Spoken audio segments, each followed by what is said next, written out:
semana pasada nos llamaron de la SER para hacernos una entrevista, la SER Córdoba, si no me equivoco, y uno de los comentarios que me quedé con ganas de contestar es cuando María José, una de las periodistas, dijo: sí, porque ahora que la ciencia está de moda, siguió hablando del tema, ¿no? Y yo quería contestar: no, o sea, eso no es algo espontáneo, eso no es algo que surge de la nada.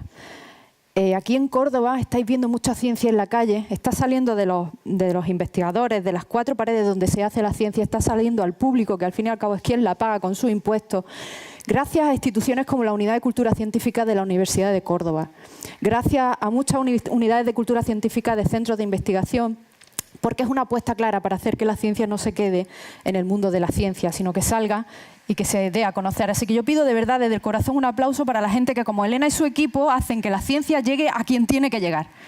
Por favor. Gracias. Bueno, pues yo he venido aquí a hablar de mi película, es decir, de mi vida. Yo me llamo Natalia Ruiz Zelmanovich, le falta una T a mi apellido, pero estoy muy acostumbrada, no te preocupes, Elena. ¿Y tú de qué vas a hablar? ¿De qué voy a hablar yo? Los que ven el plasma lo van a ver más claro, yo aquí lo voy a ir explicando, en señales y moviéndome por el escenario. Pues yo voy a hablar de contar la ciencia porque para mí es el mejor trabajo del mundo. Probablemente porque no tengo otro, pero para mí es el mejor trabajo del mundo, mundial. Bueno, para empezar tengo que explicarles quién soy, ¿no? Como he dicho que vengo a hablar de mi libro. Yo nací en Ermont-Val d'Oise, un pueblecillo del norte de Francia, cerquita de París, porque mi madre es francesa. Mis padres se conocieron en Mallorca, se enamoraron y mi papá emigró, ¿no? Mi papá es fontanero, emigró a Francia. Este es el ayuntamiento de Ermont-Val d'Oise. La verdad es que no me acuerdo porque cuando mis padres decidieron volver al pueblo, yo tenía 3 años. Entonces, de París, según Google, caminaron durante 348 horas hasta Almuñécar, donde llegaron, en la costa de Granada, y ahí fue donde crecí. En Almuñécar, este es el ayuntamiento de Almuñécar, también muy bonito. Allí fue donde crecí y yo fui al colegio de la Antigua primero y después a la Santa Cruz. Estos son los coles donde yo estudié. Y después estuve en el Instituto Antigua Sexy. Antigua Sexy porque es el nombre fenicio, el nombre fenicio. Somos sexitanos y sexitanas. Ese es nuestro gentilicio tan adorable. Y después estuve en la Universidad de Granada. En la Universidad de Granada me licencié en traducción e interpretación. Como mi madre es francesa, dije, pues lo voy a tener fácil. No, no fue fácil. Bueno, yo estudié gracias a que había becas. No sé si ahora os suena esa palabra. ¿Sabéis lo que son? Son becas en la educación pública. Yo estudié en la pública, es algo que reivindico siempre. Clara también lo reivindica mucho, ahora vendrá y os lo contará ella. Y además de las becas, pues yo en verano tenía que trabajar. Pues trabajaba en cafeterías, pizzerías, restaurantes, donde pillaba, para completar las cantidades económicas que antiguamente eran en pesetas, para poder llegar al final de los estudios. Bueno, pues yo me licencio y un señor que se llama Juan Carlos no sé qué me firma como que he terminado la carrera, ¿no? Vale, pues ahora tengo con mi título, voy con mi título, ¿a qué? Cuando tienes un título, ¿qué haces? A buscar trabajo. Lo puedes enmarcar en el cuarto de baño que te va a servir para lo mismo. No, es muy importante estudiar, ¿vale?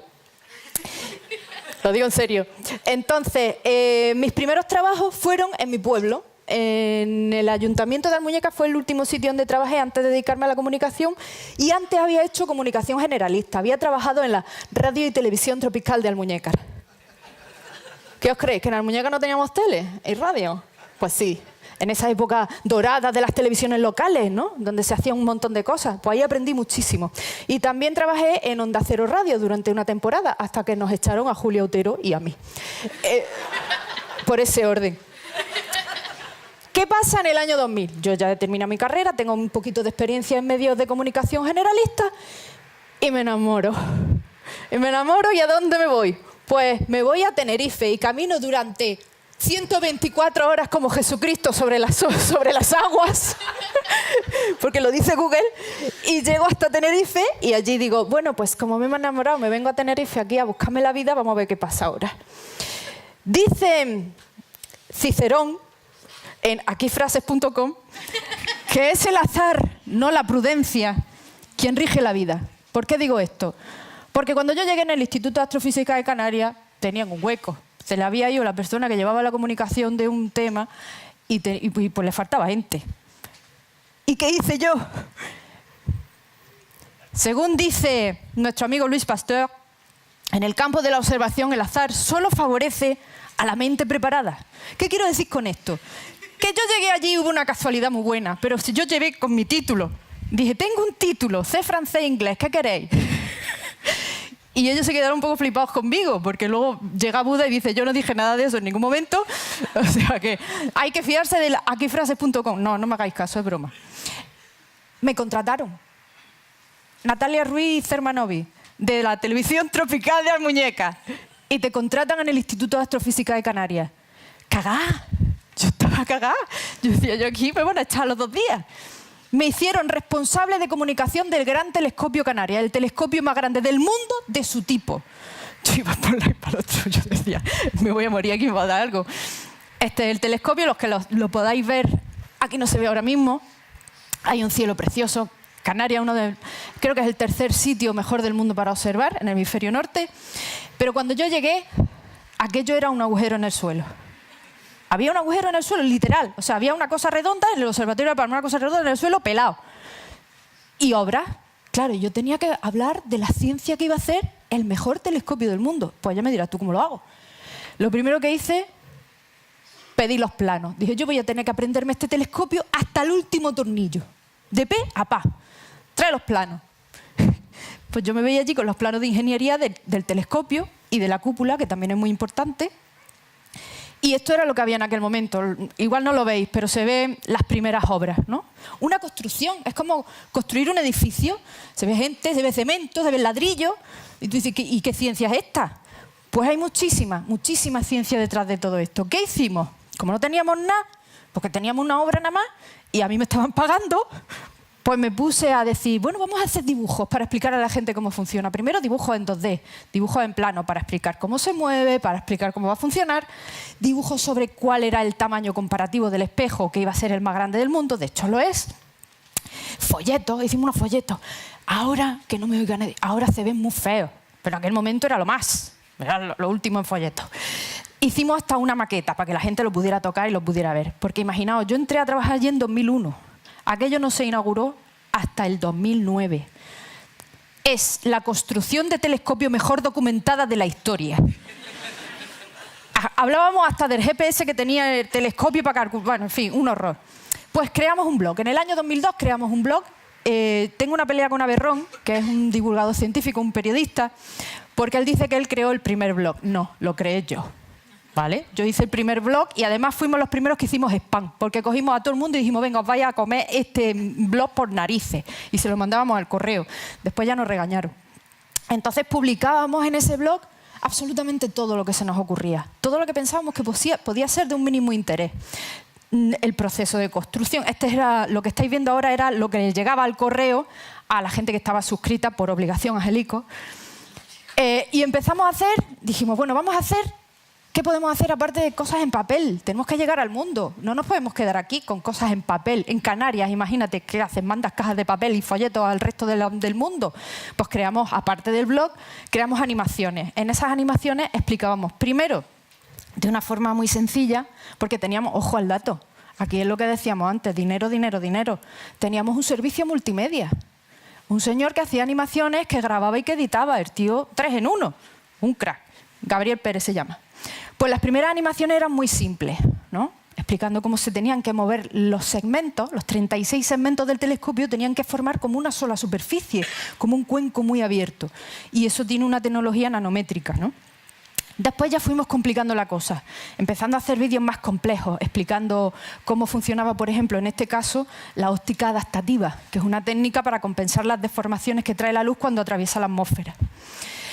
Y ya después, cuando ya vimos que la cosa se empezaba a animar, pues ya íbamos a grabar vídeos de verdad. Para nosotros fue un paso muy importante, pasar de las animaciones y de las cosas que tienes en tu cabeza a ver las cosas cómo van creciendo. Fue como ver crecer a un bebé, en menos tiempo, pero como ver crecer a un bebé. Grabábamos vídeos sobre la evolución, cómo iba evolucionando la obra, cómo iba evolucionando la montura del telescopio, cómo se aluminiza un segmento de un espejo. E incluso hicimos algunos dibujos animados cuando nos aburríamos, porque había plazos de tiempo en que no pasaba nada, ¿no? Porque estaban ajustando cosas que no se podían enseñar o no se podían grabar porque tampoco tenían mucho interés, pues hacíamos dibujos animados. Hola, Harness. Hola, Piping. Estos eran las voces de los dibujos animados. Si escuché alguna vez estos vídeos, sabréis que harness y piping significan tuberías y cableado. O sea, cualquier tema era susceptible de ser contado. Bueno, ¿con qué os tenéis que quedar? Esto está en la isla de La Palma. Es el telescopio más grande de su tipo. Es súper bonito. El espejo es el más grande, 10,4 metros de diámetro. Tiene una instrumentación científica puntera. Y yo estoy muy enamorada del telescopio. ¿El futuro cuál es? En cuanto a grandes telescopios. Como veis ahí, la comparación, bueno, no sé si lo veis. No, aquí no se ve. El próximo gran telescopio que se va a construir es el Extremely Large Telescope, que va a tener 39 metros de diámetro, el espejo primario. El que tenemos ahora tiene 10, o sea que imaginaos el bicho. Y ese va a ser el futuro. Con eso queremos estudiar incluso atmósferas de planetas muy lejanos, que es uno de los retos de la ciencia ahora mismo. Bueno, y os preguntaréis, ¿tú qué haces? Tú nos has contado toda esta movida, cómo empezaste en esto y tal. ¿Y qué haces? Pues yo soy una Science Public Information Officer. En español, una curranta. ¿Y qué hago yo? Espío. Yo me dedico a ver lo que hacen los investigadores y las investigadoras para contarlo. Ahora mismo trabajo en un proyecto de astroquímica que se llama Nanocosmos. Lo que hacemos es estudiar todos los procesos químicos que ocurren en el universo, en distintos entornos. Pero nos hemos centrado sobre todo, estos son mis tres jefes, no les veis aquí, los que estáis por delante no les veis, pero son mis tres jefes. Les tengo que dar las gracias porque como gracias a ellos.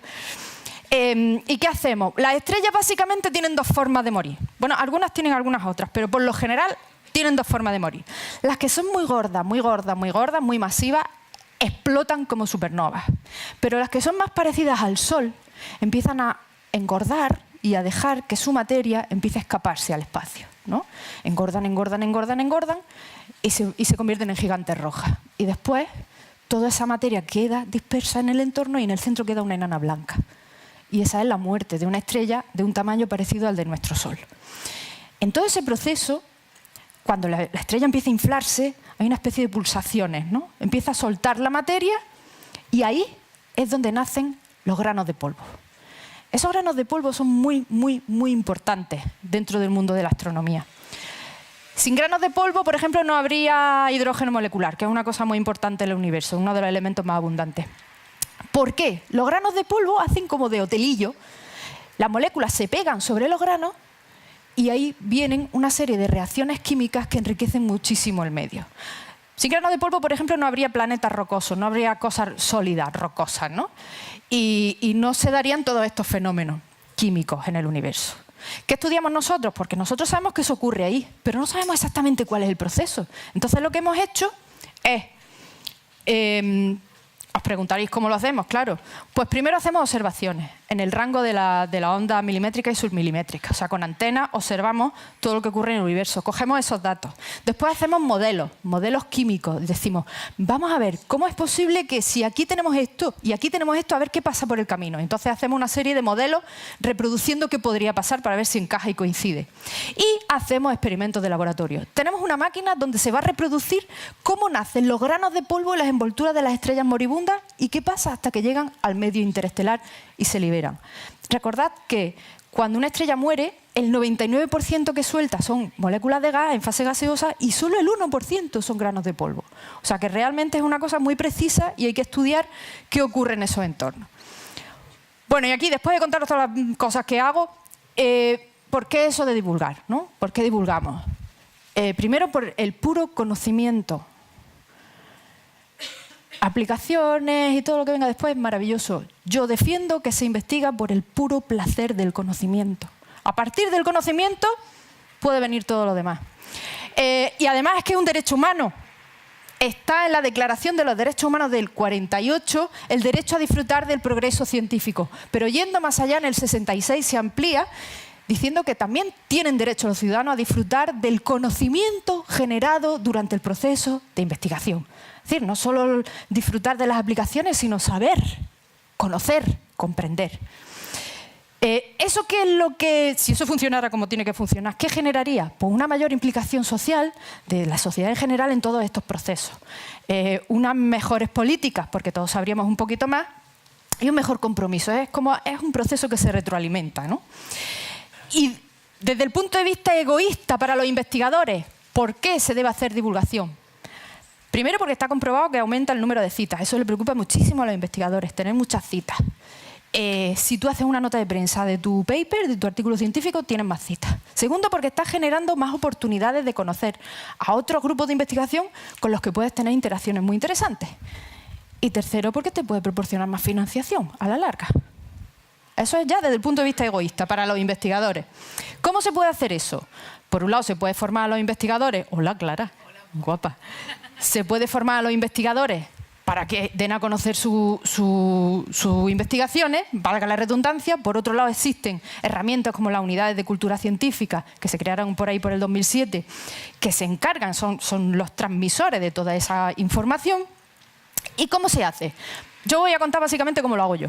Yo empiezo con un paper. Se publica un artículo científico que ha sido revisado por pares y digo, bueno, pues ya está, aquí tenemos un paper. No entiendo absolutamente nada. ¿Qué hacemos? Pues podemos hacer una nota de prensa que nos publiquen, que queda muy señorial, o podemos publicarlo en la página web del proyecto, o tenemos un blog también donde contamos las cosas. Tenemos uno en español y otro en inglés, para que sea un poquito así más internacional. O lo publicamos en Nauka, que para eso tengo enchufe. Ahí es donde yo cuento las cosas como me da la gana. Incluso he publicado una serie de artículos que se llaman Flatulencias espaciales, hablando de los gases pestosos del universo. Tenemos redes sociales, donde ahí damos a conocer toda la información. Hacemos entrevistas, estamos en los medios, a los jefes les encanta salir en los medios. A veces está bien y a veces dice, bueno, pues tampoco es para tanto, pero bueno, a ellos les gusta. Incluso tenemos secciones, hemos tenido secciones en programas de radio, hacemos animaciones. Para mí la imagen, lo visual es súper importante. Y una cosa que es astroquímica, que al final lo que tiene es un espectro de rayas, eso en general la gente no lo entiende. Entonces hay que hacer animaciones explicando. Hacemos vídeos. Damos charlas, muy importante el factor humano, que los investigadores e investigadoras cuenten lo que hacen, que lo den a conocer. También hemos conseguido un proyecto de cómics con el European Research Council. Nosotros nos presentamos, nos seleccionaron y nos están haciendo un cómic inspirado en la ciencia que hace nuestro proyecto. Y está muy guay también. Os recomiendo que vayáis a la página ERC Comics. Y luego, lamentablemente, FECID consideró que yo era merecedora de unos fondos para hacer un documental y ahora pues lo tengo que hacer. Bueno, ya os contaré. En fin, que todo esto parte del enamoramiento, el enamoramiento de un agujero en el suelo, que aquello no era un páramo, daba mucha pena verlo. Y ya está, os preguntaréis, ya está, hasta aquí hemos llegado. Creo que voy un poco rápido o un poco lento. ¿Voy bien de tiempo? Vale. Pues hasta aquí hemos llegado, no. El tiempo que estuve en el Instituto de Astrofísica de Canarias, que estuve 7 años, aproveché para matricularme en la Escuela de Actores de Canarias. ¿Por qué? Después allí estuve 2 años, porque era el sueño de mi vida. Yo con 17 años mi papá me dijo, hija, ¿y tú por qué no estudias cosas? Él habla así, ¿eh? Hija, ¿y tú por qué no estudias cosas de estas de teatro? Y yo me quedo mirando a mi papá y digo, papá, porque de eso no se come. Fijaos la mentalidad que tenía yo de pobre en aquella época, que yo decía, yo tengo que trabajar en algo que me dé de comer. Entonces me dediqué a ser traductor e intérprete. No. Entonces estuve 2 años en la Escuela de Actores. No terminé la carrera porque me tuve que mudar a Madrid para seguir trabajando en proyectos. Yo funciono por proyectos, entonces si el proyecto se acaba, pues yo me tengo que ir.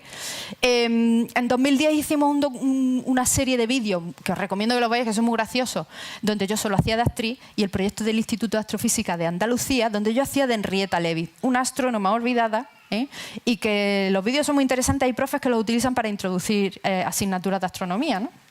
En el 2014 pues empecé a hablar de astroquímica. Yo me pongo una peluca con mucha facilidad, Elena lo sabe, a mí no me cuesta ningún trabajo. También tengo una sección de radio en el programa de Radio Carne Cruda. Me llamaron y me dijeron, oye, ¿por qué no haces un especial de ciencia? Y yo, vale. Uf, qué difícil. Y luego en el año 2015 mi amigo Manolo se presentó al FameLab. FameLab es un concurso de monólogos científicos. Él es investigador, él es astroquímico. Y cuando yo lo vi haciendo de Lola Flores, contando cómo nacen, viven y mueren las estrellas, pues me volví a enamorar. Y dije, tú y yo tenemos que hacer algo juntos. La pregunta es, how folkloric you are? Porque él es coplero hasta la médula. Y entre que no salga de aquí, a mí no me gusta la copla, pero me gusta Manolo. Entonces, Manolo, tú y yo, forever. Entonces hicimos lo que se conoce como... Sí, da mucha pena, ya lo sé. Hicimos lo que se conoce como el duelo de copleras. En el año 2015 nosotros nos enfrentamos en un escenario, yo era Rocío Jurado, él era Lola Flores y enfrentábamos dos rangos del espectro electromagnético. Yo el espectro visible y él el espectro de la onda de radio. Y Rocío Jurado y Lola Flores tuvieron bastante éxito. La verdad es que a la gente le gustó, nos lo pasamos muy bien. Pero es que Manolo no lo deja ahí, no para ahí, ¿no? Manolo... Además de inventar la astrocopla, se inventa a la que inventó la astrocopla. Ha creado un personaje, y eso lo veréis dentro de poco, un documental que habla de Agustina Ruiz Dupont, la mujer que inventó la astrocopla. Y lo dejo ahí, pero estaros al tanto, que eso puede ser maravilloso. ¿Qué más hay? Pero yo no he venido solo aquí a hablar de mi película. Pues aparte de que también hago figuritas de plastilina en el portal de Belén, que es que una vale para un roto y para un descosío, pues aquí tenéis un ejemplo de la cantidad de actividades de divulgación que hay. Es cierto que la divulgación de la ciencia está viviendo una época dorada. No la ciencia en sí, la divulgación de la ciencia. Como profesión está muy bien para el que pueda comer de ella. Ya os digo que el mercado está fatal. Pero bueno, hay un montón de cosas. Actividades tanto dirigidas a profesionales que quieren aprender más, actividades dirigidas al público general, muchísimas de ellas, hay muchos podcasts. Bueno, ya os digo que hay un montón de cosas que si realmente estáis interesados podéis encontrar de todos los niveles. Incluso hay actividades dirigidas a personas con distintos tipos de discapacidad. Hay de todo. La divulgación de la ciencia es cierto que está viviendo una época muy buena. Y como conclusión, yo lo único que os quería decir es que realmente el contrato social, el compromiso social de la investigación no se cumple hasta que no se divulgan los resultados. Y divulgar los resultados es hacerlos llegar a la ciudadanía, que es la que paga con sus impuestos toda la ciencia que se hace en los laboratorios y en los centros de investigación. Decía Emma Goldman, que fue un personaje muy polémico, que el elemento más violento de la sociedad es la ignorancia. Yo estoy totalmente de acuerdo con eso. Pero... como aquí hemos dicho que vamos a venir a hablar de cosas amables, también Chewbacca dijo algo muy importante que no podéis olvidar. O algo así. Señoras, señores, sin ciencia no hay futuro.